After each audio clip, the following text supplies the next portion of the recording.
나타납니다. 오늘 저는 요한복음 14장 또 16장에 있는 말씀을 가지고 성령께서 하시는 일들, 이러한 제목으로 말씀을 나누겠습니다. 이 금요 찬양 예배는 특별히 그리스도의 생활은 무엇인가, 그런 내용으로 말씀을 나누고 있습니다. 우리 그리스도인의 생활은 다른 것이 아니라 그리스도를 살고 그리스도를 우리 안에서 확장시키며 존귀하게 하는 생활입니다.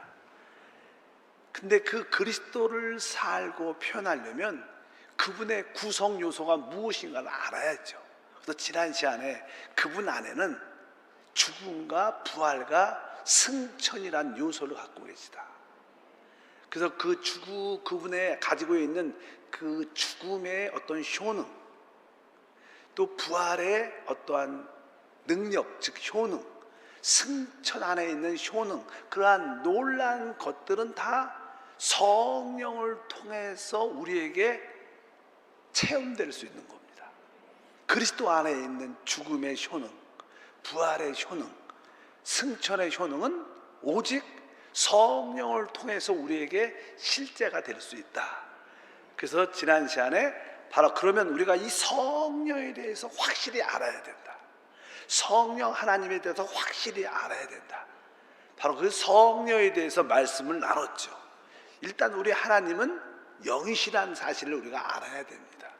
그래서 하나님은 영이신데 그 영이 바로 우리에게 생명 주는 영이시다. 그뿐만 아니라 그 영은 진리의 영이라도 말씀했고, 바로 그 안에는 생명의 능력과 바로 모든 것을 갖고 있는 것이 있습니다. 그래서 이 마지막 시대는 그 성령을 일곱 영이라고도 표현했고, 또 마지막에는 바로 신부의 신랑 되시는 성령, 이렇게 말씀했습니다.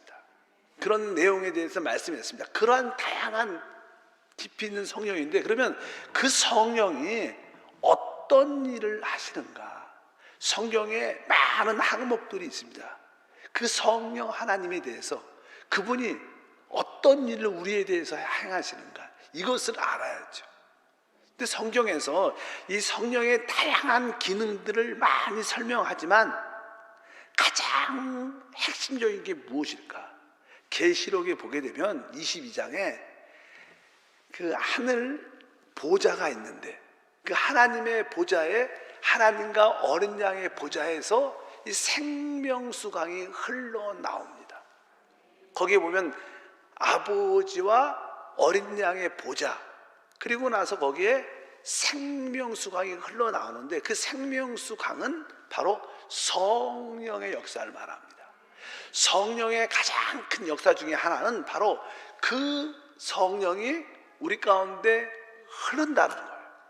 성령이 이렇게 흐를 때 우리에게 우리의 필요한 모든 것을 공급해 주고 우리에게 참된 만족을 줍니다.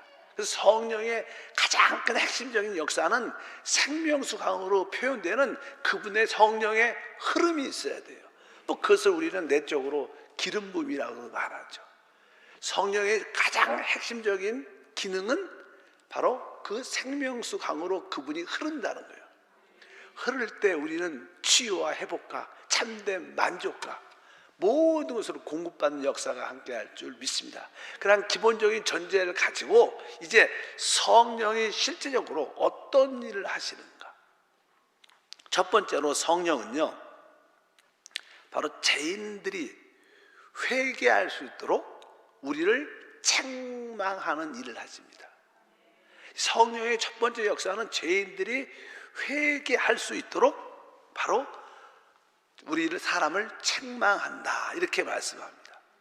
요한복음에 그 내용들이 기록되어 있습니다. 16장에 보면 7절부터 이제 성령이 오시면 그 성령이 어떤 일을 하시는가를 설명합니다.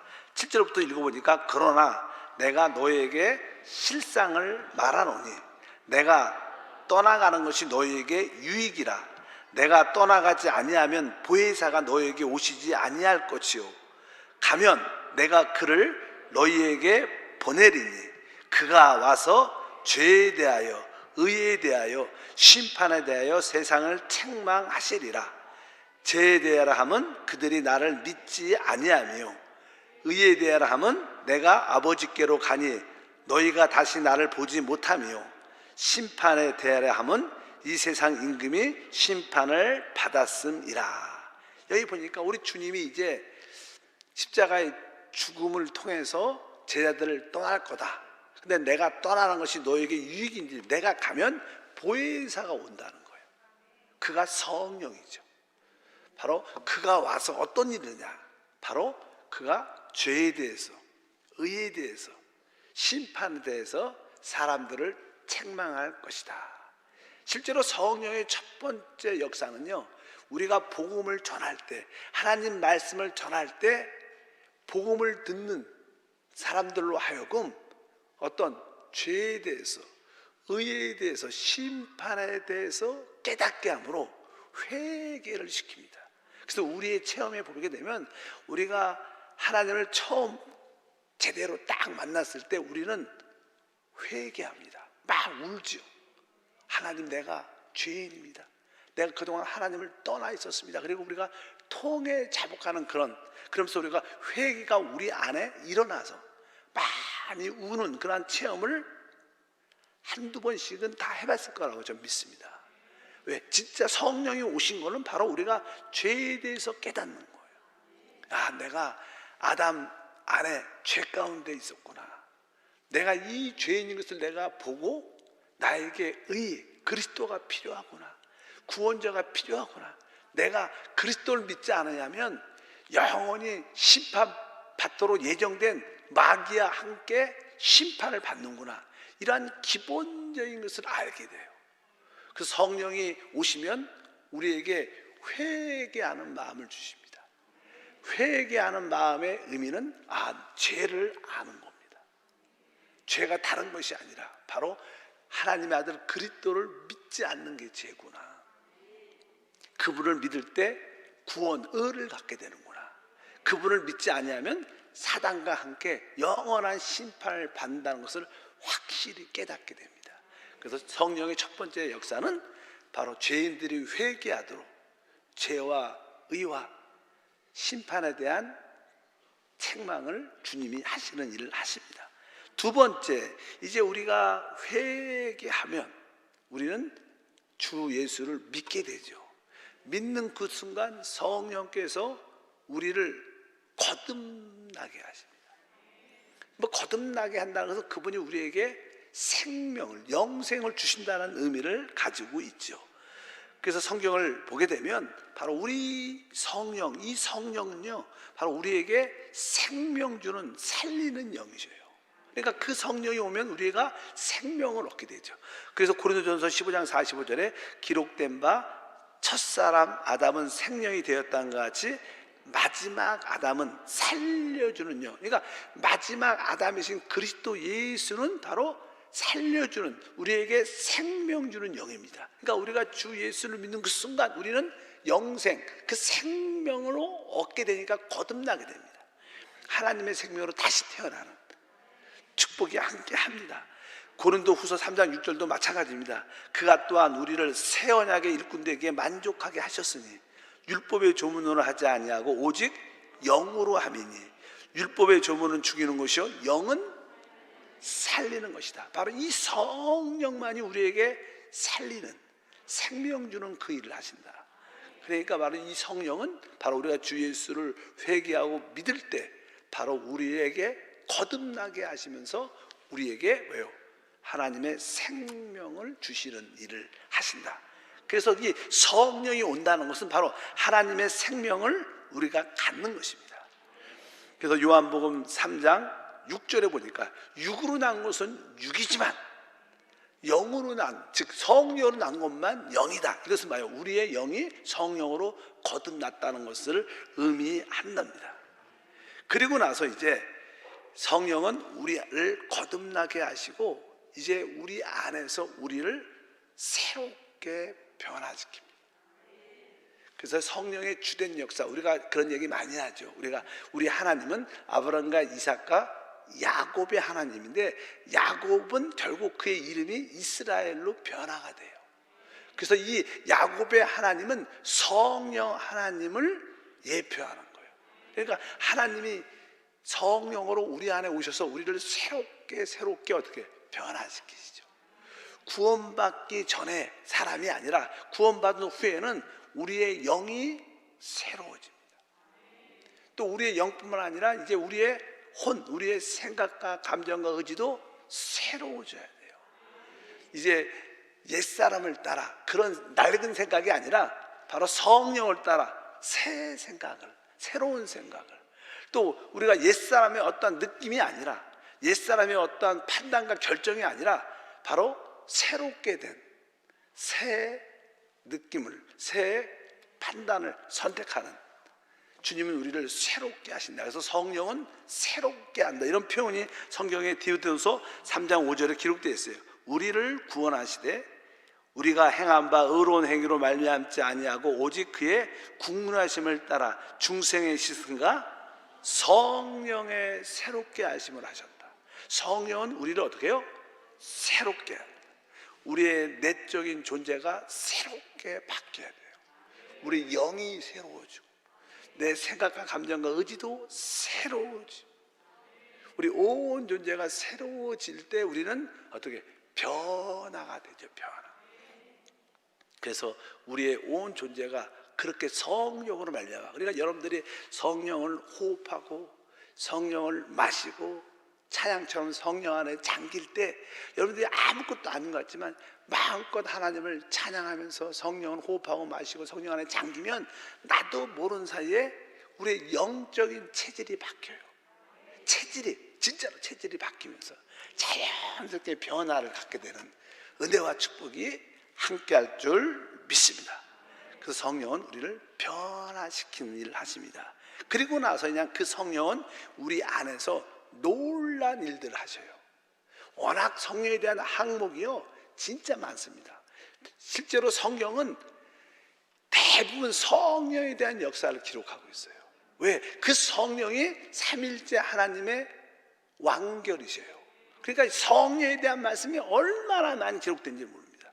우리가 너무나 많이 모르죠, 거기에 대해서. 그래서 계속 우리가 말씀을 나누는데 이 성령은 첫 번째로 우리 안에 오실 때, 성령이 우리 안에 오신다는 것은 우리가 하나님의 것임을 인정하는 겁니다. 그러니까 즉 바로 하나님께서 우리를 성령으로 인치셔서 이제 구속받은 우리가 하나님의 소유구나.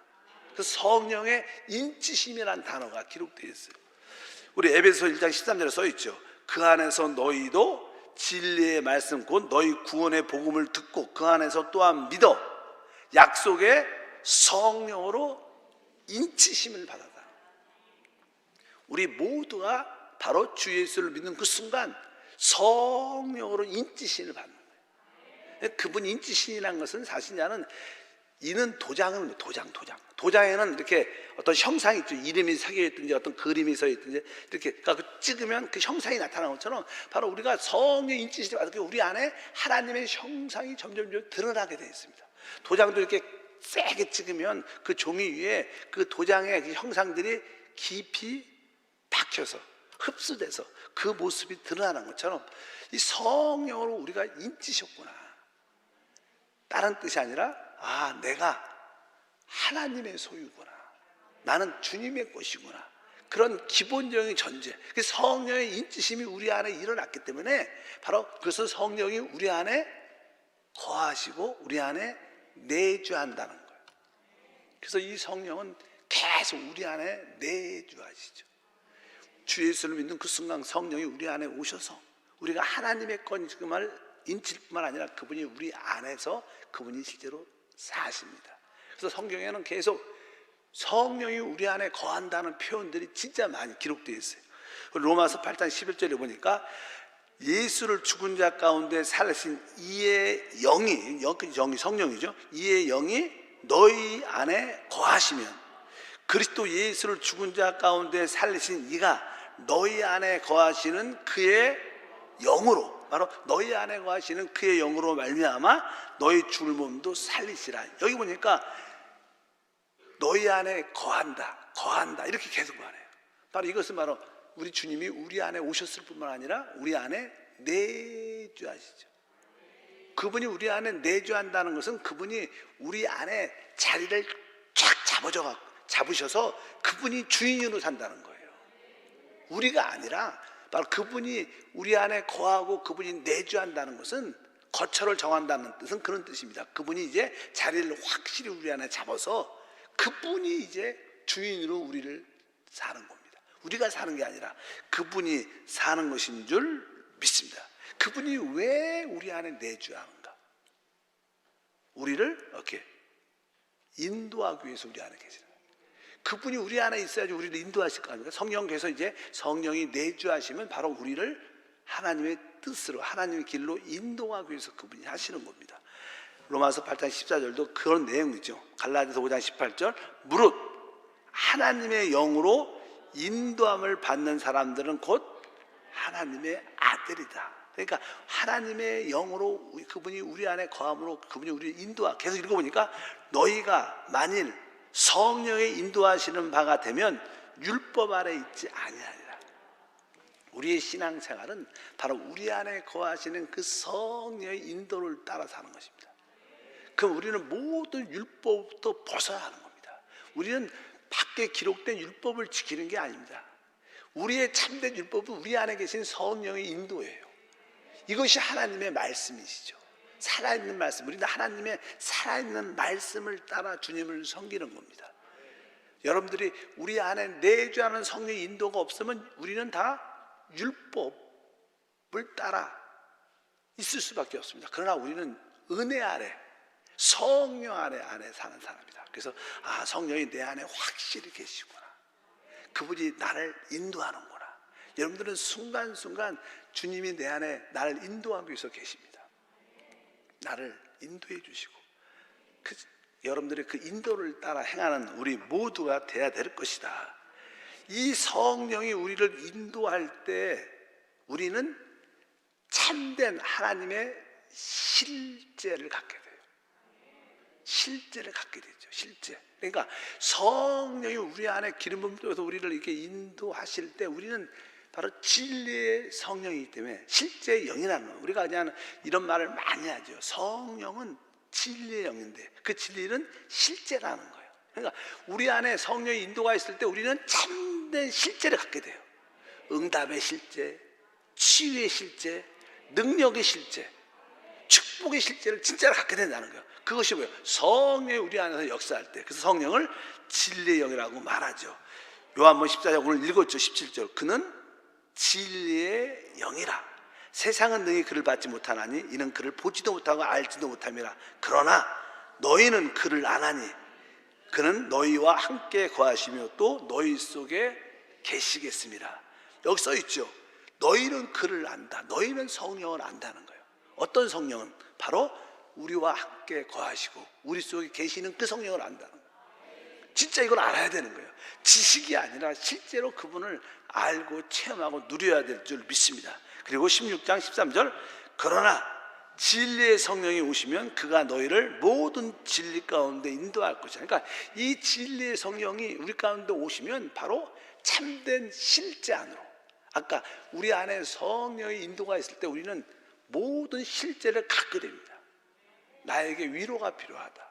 그 참된 위로는 바로 성령이 있을 때 참된 위로를 갖게 되는 거예요. 성령의 움직이심이 나에게 참된 위로고, 능력이 필요하다. 바로 성령이 나에게 참된 능력의 실제를 줄 수 있습니다. 나에게 지혜가 필요하다. 그 지혜의 실제가 누구냐? 바로 성령이죠. 성령을 내 쪽으로 체험할 때 여러분들은 지혜의 실제도, 위로의 실제도, 바로 여러분들이 능력의 실제도 갖게 될 줄 믿습니다. 그래서 그런 의미에서 그 성령은 바로 진리의 영으로 우리에게 참된 실제를 주시는 분이시다. 그래서 종종 이렇게 우리가 마음껏 찬양하고 뜨겁게 기도하다가 그 실제의 성령이 다시 한번 체험될 때 그때 우리에게 뭐예요? 기적이 일어나는 거예요. 말로만 듣던 기적, 말로만 듣던 치유, 말로만 듣던 축복이 그 실제의 영이 올 때, 그래서 우리는 이 실제 영을 뜨겁게 사모해야죠. 내 안에 계신 성령이 나를 인도하시고 기름 부어주시고 실제가 되게 하소서. 모든 축복의 실제가 되게 하소서. 이 예배의 참된 실제가 되게 하소서. 뜨겁게 그런 마음을 여러분 모두가 가져야 될 줄 믿습니다. 종종 우리는 그런 고백하죠. 우리 예수 안에 죽음이란 어떠한 효능이 있어요. 모든 문제를 해결하는, 또 부활이란 효능도 있어요.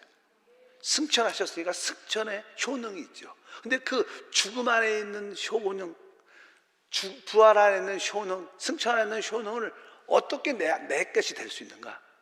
성령이 있어야 되는 거예요. 성령이 있어야 죽음의 효능이 나타날 것이 돼요. 성령이 역사해야 부활의 실제가 내 것이 되는 거예요.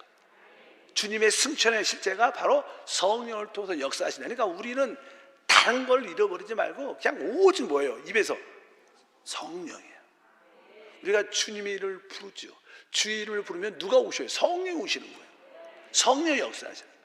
그래서 끊임없이 우리가 성령에 대한 안타까운, 하나님 내가 지금 성령 충만도 한두 번 체험했지만 다시 한번 성령의 그 풍성을 마음껏 받아들이고 나는 끊임없이 성령을 계속 뭐 기도 1시간 한다 그러면 한 50분 이상은 성령을 받아들이는 기도를 한번 해보십시오. 그러면 야, 구할 것도 많고 해결될 것도 많은데 이 문제를 놓고 기도해야지. 그러나 여러분들이 그냥 성령을 계속 받아들이는 기도를 하면 어느 순간에 그런 기도 제목의 실제가 그분을 통해서 나타난다.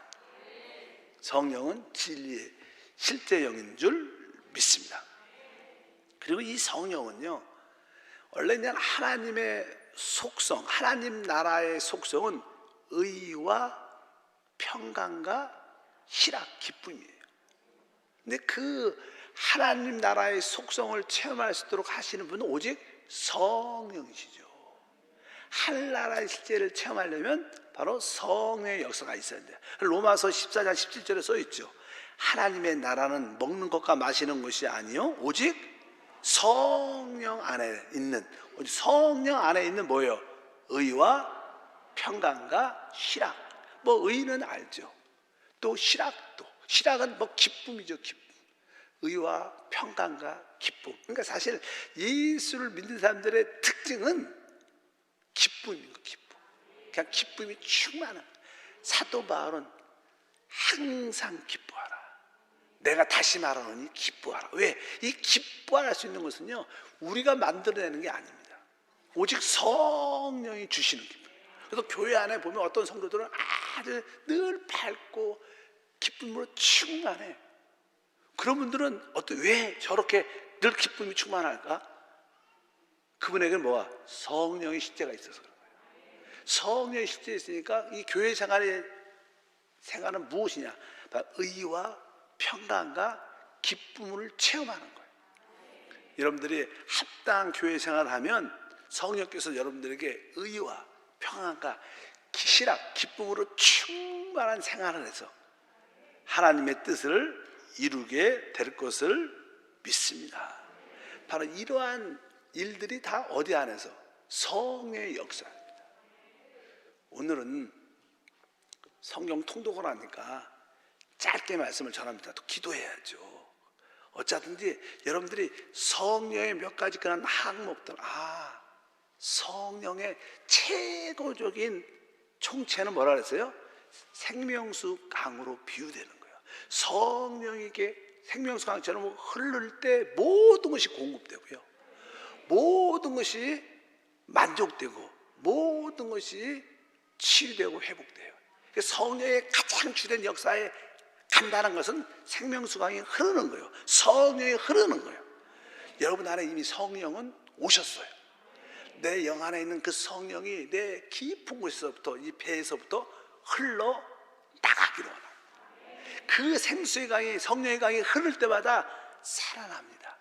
회복됩니다. 우리가 뜨겁게 찬양하는 것도 뭐예요? 이 생수의 강이, 성령의 생수의 강이 우리 영 안에서만 있지 않고 거기서 흘러 나오기 위해서 찬양하고 기도하고 할렐루야를 외치고 아멘을 선포하고 기뻐하는 겁니다. 이러한 모든 주 예수를 부르는 모든 것들이 뭐예요? 성령의 강, 생명의 강이 흐르는. 한번 여러분 깊은 곳이 활짝 열리기를 축복합니다. 그럼 우리는 그 성령의 실제를 다 체험하게 될 거예요. 생각지 못할 우리 삶 가운데 간증과 축복이 함께할 줄 믿습니다. 그 놀라운 성령, 어떻게 너무나 그 항목이 성령은 보이지 않죠. 추상적이죠. 그러나 그 기능은 실제적으로 우리 안에 느낄 수 있는 거예요. 바로 여러분들이 그 성령을 오늘도 어떻게 충만하셔요. 하나님 내 안에서 성령의 그 생명수강이 흐르게 하소서. 흘러 넘치게 하시고, 나도 살고 내 안에서 흘러 넘칠 때 내 주변에 있는 모든 것이 살아나죠. 그런 성령의 하나님의 역사를 꿈꾸는 우리 모두가 되어야 될 줄 믿습니다. 하나님 감사합니다. 다시 한번 하나님의 실제로 체험할 수 있는 그 성령에 대한 깊은 이해를 넘어 그것을 실제로 체험할 수 있도록 은혜를 더하여 주옵소서. 이미 그 성령은 우리 안에 오셨습니다. 우리 영 안에 있는 그 성령이 충만함이 넘쳐서 영 안에서 생명수강을 흐르게 하소서. 그 생명수강이 우리 보좌에서 흐르는 것처럼, 마음껏 흐르는 것처럼 우리의 영 안에서 흘러 넘쳐 우리 마음을 적시고 우리 온몸을 적시고 우리 가정과 내 주변과 우리 교회를 적셔서 이 땅이 살아나게 하옵소서. 주 예수 이름으로 기도합나이다.